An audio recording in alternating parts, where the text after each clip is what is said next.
the Shure MV7 dynamic microphone versus the Rode Procaster microphone. Which one is the best mid-tier XLR microphone on the market? Well, you'll be able to listen in this video and make your own decision about which one sounds better. We've got both of them right here for you guys to check out and to listen to. Currently, you're listening to the Shure MV7. I'm running these both through the Rodecaster Pro mixer with processing on right now, and we're going to do a sound test later on with both microphones so you can make your own decision, processing on, processing off, which one is the mid-tier XLR microphone of your dreams. Well, make your own decision based on what you hear, not just what people tell you. Really quick before we do that recording test, I need to tell you about the features of these microphones because they are vastly different, even though they're priced nearly identically. For example, the Shure MV7 microphone is the Shure SM7B, which is maybe the gold standard microphone of the entire universe. It's the USB hybrid version of that microphone. So what does that mean? Well, what that means is that this microphone on the back of it has both an XLR input as well as a USB input, which makes it different than the Rode Procaster mic, which only has an XLR input. This microphone also has a built-in headphone jack. The Rode Procaster does not have that. So it's a bit more functionality in terms of the Shure microphone versus the Rode Procaster. In addition to that, this microphone also comes with its own windscreen built in. This little black windscreen you see right here, you can actually slide that off. It helps reduce the pops and the plosives with your vocals. However, that windscreen is not perfect and the plosives actually get through from time to time, which for me is a bit disappointing about this microphone. There's a few key accessories that you need to know about for the Shure SM7B, including the shock mount, which I finally ordered and I have here. I'm gonna knock on my desk. Let me know if you can hear the banging through the broom arm. You probably just heard the knock sound, not the booming. The shock mount works really great there. And also, there's a boom arm that I recommend to go with this microphone that allows you to have the XLR cable built into the boom arm, and you can Velcro up the USB cable into this microphone as well, so you can run both simultaneously. I really like that, and the stand I recommend is this Gator stand right here with the built-in XLR cable. Nice smooth look, clean look, and you can use this for any XLR microphone. I really enjoy it. Links in the description below, by the way, to every single product I'm talking about. Those are all Amazon affiliate links. Those are the features of the Shure MV7. It is a dynamic mic that greatly benefits from you talking very close to it. Let me switch over to the Procaster now as I talk about the features of this microphone so you can kind of hear some of the differences. There we go. Now I'm talking into the Rode Procaster mic. As you can hear, it's got a very different sound profile, but it's also a dynamic microphone. And so what's really neat about the Rode Procaster, and it's been my sort of staple microphone for a while since I purchased this one years ago, I've made about 700 videos with it, is it has built-in pop filters inside of the microphone, which is really cool. On top of that, I like to add a windscreen on top, which helps eliminate plosives. I almost have no plosives go through this mic, and currently the mic is about 3 inches away from my mouth. So with the built-in pop filters built into the actual microphone itself, plus the windscreen, you don't need a traditional metal pop filter with this microphone. It is nearly impervious to plosives, which is something I really, really like about it. One other note about this microphone is that it is built like a freaking tank. It can double as a deadly weapon. You could kill someone with it. It is so solid. It is just, I mean, you could probably literally run it over with a car. I haven't done this, but you probably could, and it would probably still work. Incredible design, especially if you're going to be taking this on the road and you need something very durable. You can just chuck it in your backpack. You can absolutely do that with the Rode Procaster microphone. You could definitely not do that with the Shure MV7. If you guys are planning on taking a kit on the road, the MV7 I don't think would fare that well on the road, whereas the Rode microphone, absolutely. Just chuck that in your bag. It'll be totally fine with its all metal construction. Big difference between these microphones. Far more durable, I would say, the Rode microphone. What you also need to know about this mic is that you're going to need a shock mount. Let me do a quick shock mount test for you. The official Rode shock mount that you have with this mic works great. Here's some knocking.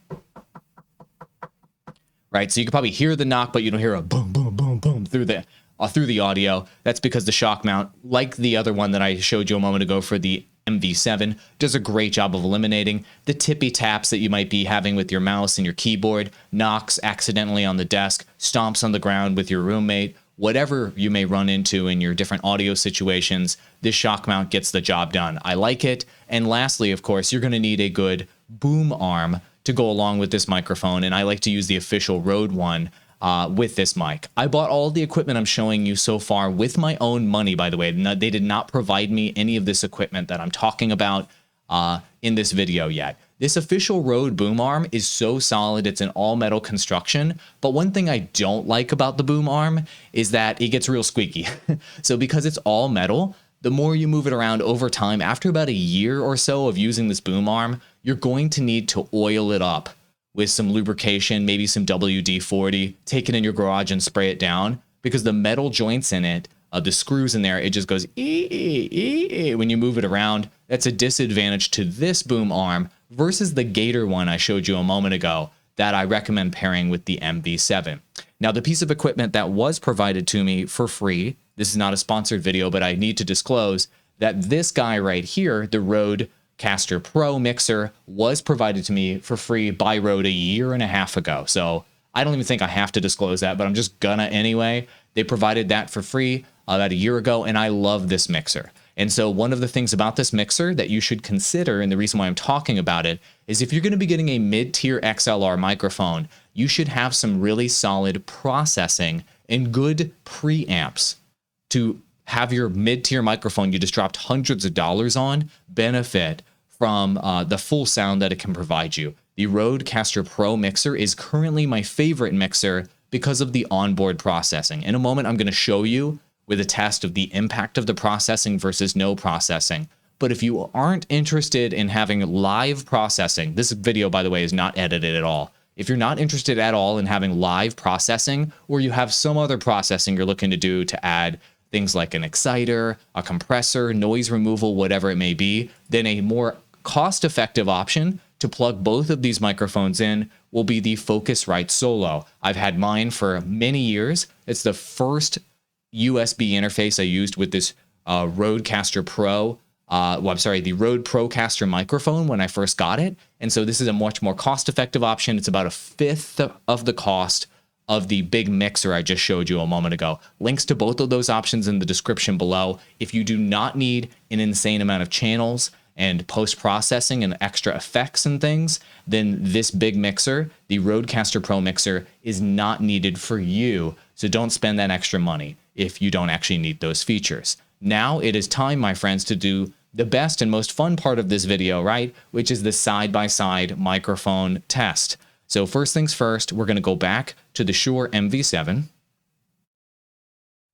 Great, this is the Shure MV7, and I'm just going to talk to you for a while with full processing on for the Shure MV7. This is the Shure MV7 with full processing on. Check 1, 2, 3. As you can hear, it has better high-end and mid-end than the Rode Procaster microphone does, but it doesn't have quite the mid and low end that the other microphone has. Let's switch to the other mic so you can hear the difference.